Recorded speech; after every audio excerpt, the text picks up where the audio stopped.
การเริ่มต้นของความฝันที่บ่มีวันสิ้นสุดได้เริ่มขึ้นในบ้านน้อยทางตะเวนตกของประเทศลาวบ้านนั้นทึกลุกเห็นเป็นบ้านที่ง่ายๆแต่เต็มไปด้วยความหวังและความฝันของคนทุกคนสาวน้อยนางไสนีอายุ18ปีเกิดและความฝันของเด็กน้อยของความสมัครสิ้นสุดแต่นางก็มีเครื่องลักความฝันที่ต้องการบอกความจริงในชีวิตนางไสนีอธิบายชีวิตของนางในห้องน้อยที่บ่มีแสงสว่างหลายปีที่ได้เสียไปเฮากับกิจกรรมประจำวัน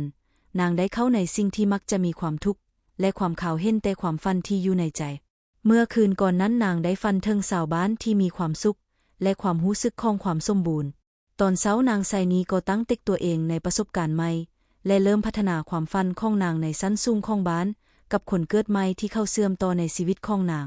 ในชั้นนี้เข้าซื้อสวรรค์คนที่มีความสนใจต่อนางไสนีและมีความล่ายในการดำเนินชีวิตการพบกันของนางไสนีและสวรรค์เป็นจุดเริ่มต้นของความสัมพันธ์ที่จะพัฒนาไปเป็นความฮักและความทุกข์ทำเทิงในตอนเก่านี้บ้านน้อยมีความง่ายแต่เพราะนั้นบ่ได้หาความธรรมชาติที่จะเฮ็ดให้ชีวิตของนางเป็นสิ่งที่ง่ายนางไสนีมีเพื่อนเกิดไม่หลายแต่เรื่องประกอบชีวิตของนางก็ได้ภายในความฝันของนางเท่านั้นวันหนึ่งสวรรค์ได้พานางไสนีไปสู่ทานของเมืองที่มีความรู้สึกคงทุกข์ในชีวิตและความสนใจที่จะรู้ว่านางได้เผยความฝันแบบใหม่แนวใดเมื่อนางได้พบกันทานผู้ชายนั้นได้เบิ่งในนางทำให้เขารู้สึกว่าชีวิตของเขากำลังเข้าย้อนไปในความฝันแบบที่มีความหวังทานสวรรค์เริ่มรู้ว่านางไสนีมีความฝันและความต้องการการสำเร็จในชีวิตการเริ่มต้นแบบนี้เป็นจุดที่สร้างความผู้เข้าในเทิงความฝันของนางไสนีและสวรรค์และนำให้เขารู้ว่าชีวิตของคนเป็นสิ่งที่สำคัญและมีความสามารถที่จะเปลี่ยนแปลงในขณะนั้นนางไสนีได้รู้ว่าความฝันที่จะสำเร็จได้จะต้องผ่านความทุกข์และความทำเทิงของคนอื่นนางเริ่มรู้สึกว่าชีวิตบ่เคยง่ายแต่ความฝันและความมุ่งมั่นของนางเป็นสิ่งที่จะนำให้เข้าไปสู่ความสำเร็จในชีวิตภายในความฝันนางไสนีได้เห็นว่าความสุขและความปลอดภัยแม้นบ่เคยอยู่กับเขาอย่างเต็มที่นางเข้าต้องรู้จักป้องกันตัวเอง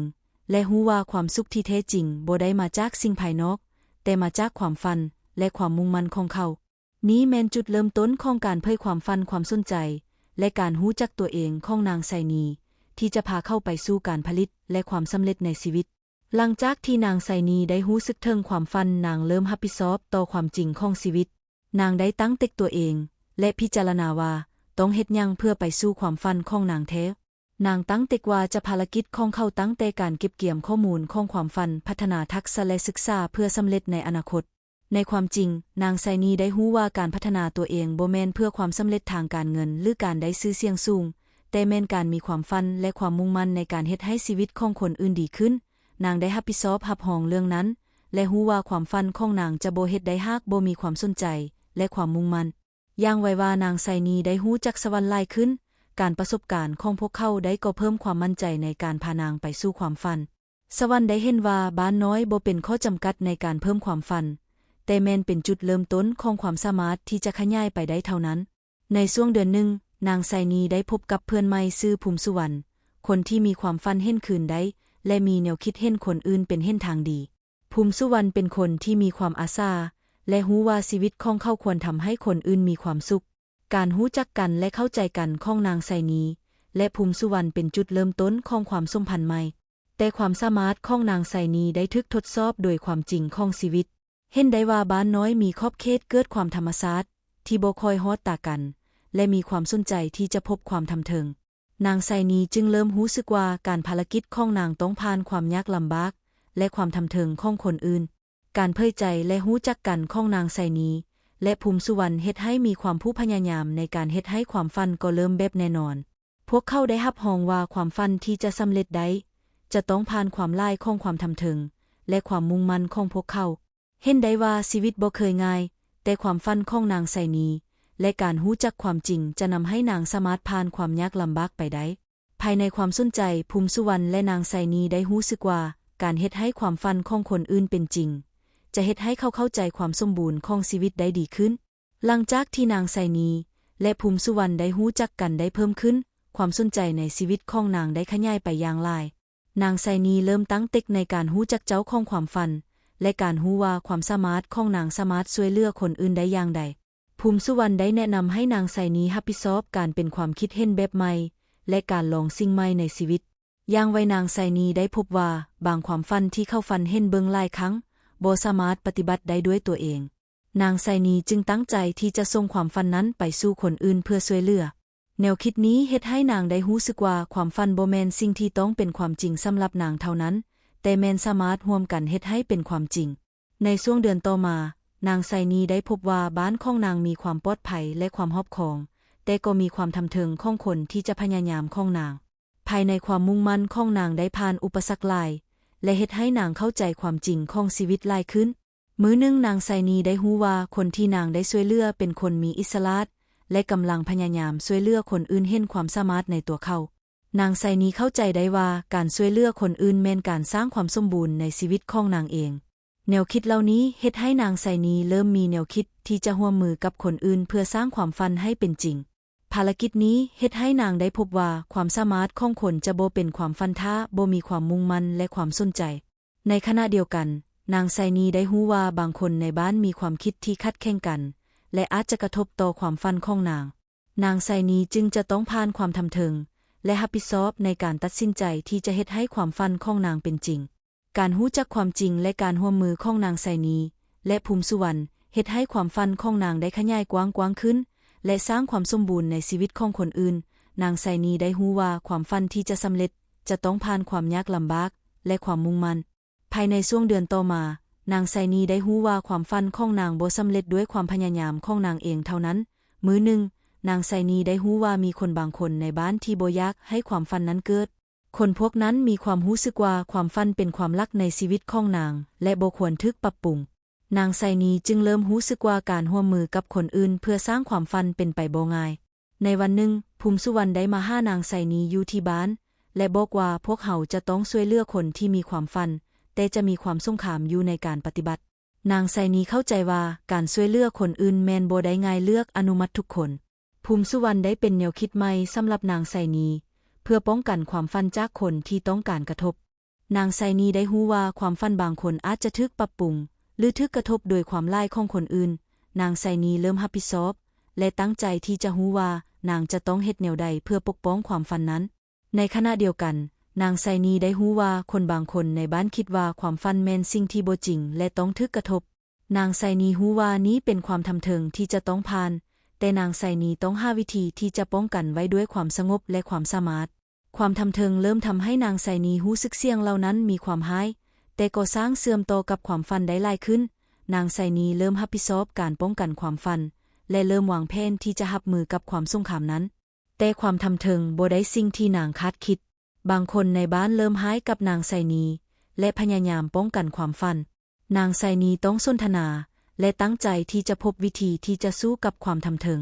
ในช่วงเลือกของคืนนางไซนีได้คิดถึงว่าความฝันแม่นสิ่งที่ควรถูกรับผิดชอบและป้องกันนางไซนีเริ่มรู้สึกว่าการร่วมมือและความมุ่งมั่นของนางเฮ็ดให้ความฝันของคนอื่นสามารถเกิดและดำเนินต่อได้ต่อมาหลังจากที่นางไซนีได้วางแผนป้องกันความฝันความสงครามในบ้านเริ่มดำเนินอย่างร้ายแรงบางคนเริ่มมากับความฝันเพื่อบ่ให้นางไซนีสำเร็จและพยายามขัดแย้งกับการร่วมมือของนางความร้ายก็เริ่มมาอยู่ถึงแต่นางไซนียังคงมุ่งมั่นที่จะป้องกันความฝันนางเริ่มรู้สึกว่าความฝันแม่นบ่เพียงสิ่งที่ดีแต่สามารถถูกคนอื่นกระทบได้แต่มันยังเป็นไปได้ถ้านางไซนีรับผิดชอบและมีความสงบพอความร้ายก็เริ่มพบกับความสงครามจากคนที่ต้องการกระทบนางไซนีต้องเผยความจริงและรู้ว่าความฝันของนางบ่สามารถถูกบ่เฮ็ดได้อย่างง่ายนางไซนีจึงพยายามปฏิบัติวิธีที่จะช่วยเหลือคนที่มีความฝันเพื่อป้องกันความร้ายจากคนอื่นในช่วงนี้ความสงครามเริ่มพัฒนาเป็นความร้ายแรงขึ้นคนบางคนในบ้านพยายามขัดแย้งให้นางไซนีพบกับความยากลำบากนางไซนีจึงเริ่มรับผิดชอบการป้องกันความฝันและพยายามค้นหาวิธีที่จะเฮ็ดให้ความฝันสามารถดำเนินไปได้บางคนได้รู้ว่านางไซนีกำลังพยายามป้องกันความฝันและพยายามค้นหาวิธีที่จะช่วยเหลือความคิดและความสงครามเริ่มผลิตเป็นความร้ายแรงนางไซนีจึงต้องใช้ความสงบและความสามารถเพื่อช่วยเหลือคนที่มีความฝันและป้องกันความสงครามในคืนหนึ่งนางไซนีได้คิดถึงว่าความฝันแม่นบ่เพียงแต่ความร้ายของนางเองแต่ยังเป็นความฝันของคนอื่นซึ่งต้องการความช่วยเหลือนางไซนีเริ่มรู้สึกว่าความฝันบ่แม่นสิ่งที่ง่ายแต่ความฝันสามารถดำเนินไปได้หากนางมีความสงบและความมุ่งมั่น นางไซนีจึงตั้งใจที่จะดำเนินการร่วมมือกับคนที่มีความฝันเพื่อป้องกันความสงครามความทำเทิงเริ่มทำให้นางไซนีรู้สึกว่าความฝันแม่นความร้ายแต่มันยังเป็นไปได้ถ้านางไซนีรับผิดชอบและป้องกันมันอย่างถูกต้องนางไซนีเริ่มสร้างความร่วมมือกับคนที่มีความฝันอื่นและเริ่มสรุปสิ่งที่ผ่านมาในบ้านที่เกิดความขัดแย้งความฝันแม่นความฝันของคนที่ควรถูกรับผิดชอบและนางไซนีก็เริ่มรู้สึกว่าความฝันสามารถดำเนินไปได้อย่างสงบและความสามารถหลังจากนางไซนีได้รู้ว่าความฝันบ่แม่นเพิ่มความร้ายเท่านั้นแต่มันยังเป็นสิ่งที่สามารถกระทบคนอื่นได้นางไซนีจึงตั้งใจที่จะเฮ็ดให้ความฝันสามารถดำเนินไปได้โดยบ่ถูกขัดข้องนางเริ่มรับผิดชอบการจัดการความฝัน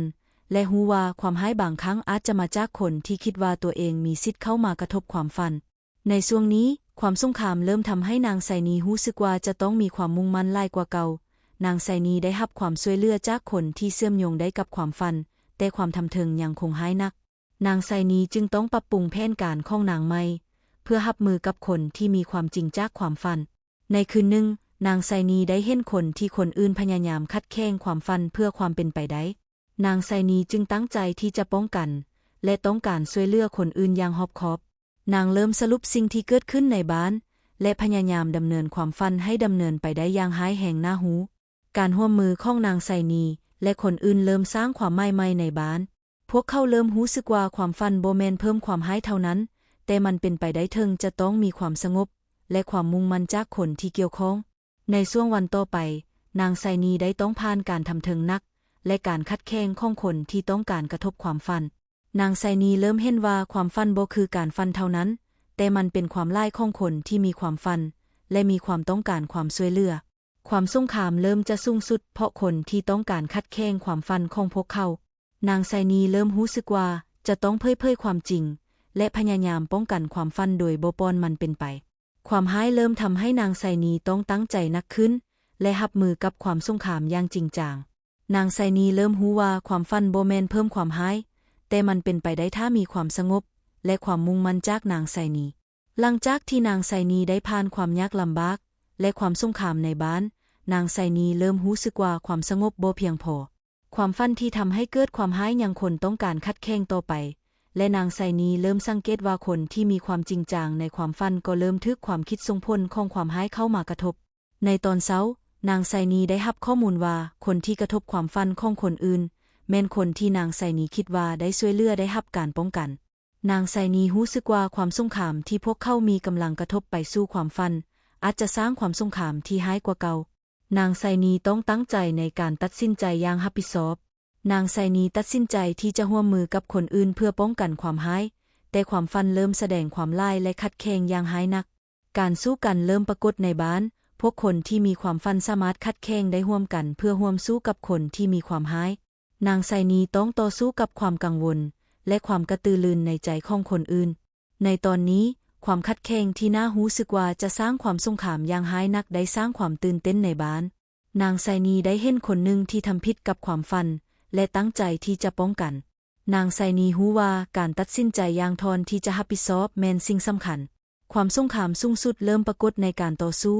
นางไซนีเริ่มรู้สึกว่าความฝันบ่สำเร็จเพราะความร้ายที่มีอีกด้านนางไซนีจึงต้องการความสงบภายในและการหาวิธีเพื่อส่งเสริมความฝันโดยบ่ให้เกิดความร้ายในคืนหนึ่งนางไซนีตั้งใจที่จะผ่านการสู้กับความร้ายเป็นครั้งสุดท้ายนางเห็นความฝันที่ก็เป็นสิ่งที่มีความจริงจังและรู้ว่าจะต้องป้องกันความฝันของคนอื่นนางไซนีจึงสลิมสงครามเพื่อรอบคอบความฝันและต้องการช่วยเหลือคนอื่นในการป้องกันความสูงสุดในการสู้กับความร้ายเป็นการที่นางไซนีต้องรู้สึกว่าความฝันบ่แม่นเพิ่มความร้ายแต่มันเป็นไปได้ถึงจะมีความสงบและความมุ่งมั่นจากนางไซนีนางเริ่มรู้ว่าความฝันบ่แม่นเพิ่มความร้ายแต่มันเป็นไปได้เพราะความฝันมีความสงครามและจริงจังของคนเมื่อความสูงสุดในการสู้กับความร้ายได้มาฮอดนางไซนีนางเริ่มรู้ว่าความสูงสุดของความสงครามยังบ่ได้จริงเป็นสิ่งที่จะสู้ได้สมบูรณ์ความฝันที่นางไซนีต้องรับผิดชอบได้เป็นการจัดการเพื่อฮ้องข้อความยุติในคืนหนึ่งนางไซนีได้รู้ว่าผู้ประกอบการของความร้ายบ่ได้สูงสุดของตนเองเพิ่มความเข้มงวดในการความฝันคนนี้เป็นคนที่สามารถกระทบความฝันของคนอื่นได้แต่มีความสูงสุดในการป้องกันความฝันของตนนางไซนีเริ่มสังเกตว่าความฝันที่ถูกกระทบเห็นได้อย่างชัดเจนบ่ได้มีความจริงจัง นางไซนีจึงตั้งใจที่จะต่อสู้กับคนนั้นเพื่อป้องกันความฝันของคนอื่นเมื่อความกระตือรือร้นเพิ่มขึ้นนางไซนีต้องผ่านการทดสอบความสามารถและการตัดสินใจอย่างรับผิดชอบคนที่กระทบความฝ่ออันได้ให้ความฝันของคนอื่นเพราะความกระตือรือร้นของเขา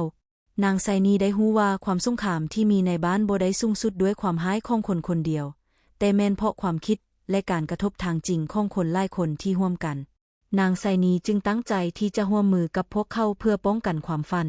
เมื่อความสงครามเริ่มสู้กับความร้ายนางไซนีได้พบว่าความสูงสุดของความฝันบ่ได้อยู่ที่คนเดียวแต่อยู่ในความร่วมมือและการสนทนาของคนที่ร่วมกันนางไซนีเริ่มรู้ว่าความฝันบ่แม่นเพิ่มความร้ายแต่แม่นการร่วมมือและความสนทนาที่จะนำมาความสงครามในความฝันนางไซนีได้ตั้งใจที่จะรอบคอบความฝันและป้องกันความฝันในการสู้กับความร้ายนางไซนีรู้ว่าการตั้งใจที่จะร่วมมือและความสนทนาของคนหลายคนแม่นทางออกถึงความสงครามในทั่วบ้านความสูงสุดในการสู้กับความร้ายได้สร้างความตื่นเต้นและความร่วมมือในพวกคนที่มีความฝันนางไซนีเริ่มรู้สึกว่าความฝันบ่แม่นเพิ่มความร้ายแต่แม่นเพิ่มความสงครามและความมุ่งมั่นที่จะร่วมมือเมื่อความสูงสุดในการร่วมมือและความสนทนาได้สร้างความสูงสุดของความฝัน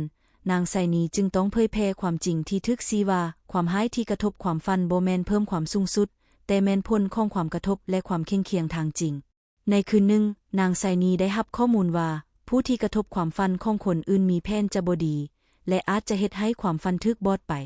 นางไซนีเข้าใจว่าความฝันบ่สามารถป้องกันด้วยการตั้งใจของคนคนเดียวแต่จะต้องผลิตความร่วมมือและความมุ่งมั่นอย่างแจ่มแจ้งนางไซนีได้รู้ว่าการตั้งใจเพื่อสู้กับความร้ายบ่เพียงพอแต่ต้องการการร่วมมือของพวกคนที่สนใจตัวจริงเพื่อป้องกันความฝันนางไซนีจึงตั้งใจที่จะรอบคอบความฝันของคนอื่นและจะสู้กับความร้ายในทางที่ส่งเคื่อนเมื่อการสู้เริ่มเข้าสถานะที่สูงสุดนางไซนีเห็นความสงครามและความร้ายอยู่ทุกมุมของชุมชนนางไซนีรู้ว่าการตั้งใจของนางเพื่อป้องกันความฝันบ่ได้เพียงพอแต่ต้องมีการจัดการทางการเพื่อส่งผลเข้าสู่ความสงครามในรูปแบบที่รู้ถึงนางไซนีเริ่มจัดการการร่วมมือของพวกคนที่มีความฝันด้วยการศึกษาวิธีการสู้และความรู้จักกันเพื่อป้องกันความฝันนางไซนีได้พบว่าการสู้บ่แม่นเพิ่มความร้ายแต่แม่นเพื่อส่งหน้าเพื่อความสงครามในความฝันในคืนหนึ่งนางไซนีได้ต่อต้านความร้ายอย่างกระตือรือร้นและการตั้งใจของนางได้สร้างความสูงสุดในการร่วมมือและการสนทนานางไซนีรู้สึกว่าการตั้งใจและความร่วมมือแม่นความสูงสุดในการสู้กับความร้ายเมื่อการสู้จนสุดนางไซนีได้แสดงเห็นว่าความร่วมมือและความสนทนาเป็นความสูงสุดของความฝันและการตั้งใจของพวกเขาเพื่อร่วมมือแม่นทางออกที่ดีที่สุดนางไซนีเริ่มรู้สึกว่าความฝันบ่แม่นเพิ่มความร้ายแต่แม่นการร่วมมือและความสนทนาที่จะนำไปสู่ความสงครามในความฝันนางไซนีได้จึงตั้งใจที่จะร่วมมือกับพวกคนที่มีความฝันเพื่อป้องกันความฝันและเพิ่มความร่วมมือในการสู้กับความร้ายในเวลาสุดท้าย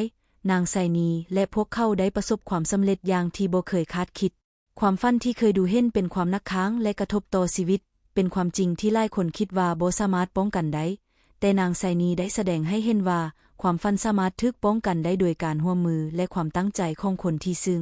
ความสนใจของพวกเขาได้ป้อนความกังวลและความคิดซึ่งนักค้างออกพวกเขาเริ่มรู้สึกว่าความฝันบ่แม่นเพิ่มความกดดันแต่แม่นเครื่องมือที่จะเฮ็ดให้คนมีความสามารถและรู้สึกกับชีวิตของเขาเองในเวลานี้นางไซนีได้เห็นความร่วมมือที่มีความมุ่งมั่นของพวกเขาและความจริงเขาเองทุกคนเข้าขึ้นมาร่วมงานกันเพื่อป้องกันความฝันและการสู้กับความร้ายได้ส่งผลเข้าสู่ความสงครามในรูปแบบที่รู้ถึงและมีความรู้จักกันนางไซนีได้ติดตามความคิดของคนอื่นและได้รับรองว่า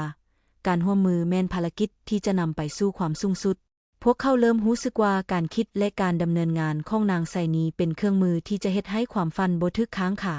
ในขณะนั้นพวกเขาได้สร้างความร่วมมือที่แจ้งแจ้งและเริ่มเห็นความสงครามบางส่วนถูกแก้ไขนางไซนีได้สืบต่อกับความสงครามในชุมชนและเขาเริ่มเห็นความจริงที่คนหลายคนคิดว่าบ่มีได้ความฝันที่คนอื่นคิดว่าบ่สามารถป้องกันได้นางไซนีได้ป้อนความกังวลและเห็นว่าความฝันสามารถรู้สึกและถูกป้องกันได้โดยการร่วมมือและความสนทนาเมื่อความฝันถูกป้องกันนางไซนีและพวกเขาได้รู้สึกความภาคพร้อมและความสามารถความฝันบ่แม่นสิ่งที่จะถูกบอดไปแต่แม่นสิ่งที่มีความน่าสนใจและสามารถเป็นเครื่องมือในการป้องกันไปสู่ความสงคราม พวกเขาเริ่มเห็นความน่าสนใจและความสามารถที่จะสู้กับความหายได้นางไซนีได้รู้สึกว่าความฝันบ่แม่นเพิ่มความกดดันแต่แม่นเครื่องมือที่จะเฮ็ดให้คนมีความสามารถและรู้สึกกับชีวิตของเขาเองและทานที่อ่านความนี้ความฝันที่เคยดูเห็นว่ายากที่สุดสามารถถูกป้องกันได้โดยการร่วมมือความตั้งใจและความรู้จักกันนางไซนีได้สืบต่อและเห็นความฝันของพวกเขาเป็นความจริงและแสดงให้เห็นว่าความฝันบ่แม่นเพิ่มความหายแต่แม่นเครื่องมือในการนำไปสู่ความสงครามและความสูงสุดนี้แม่นวิธีที่นางไซนีและพวกเขาเฮ็ดให้ความฝันสามารถส่งผลเข้าสู่ความจริงและเฮ็ดให้ความฝันของคนอื่นถูกป้องกันพวกเขาได้รู้สึกความภาคพร้อมความสามารถและความสูงสุดในชีวิตของเขา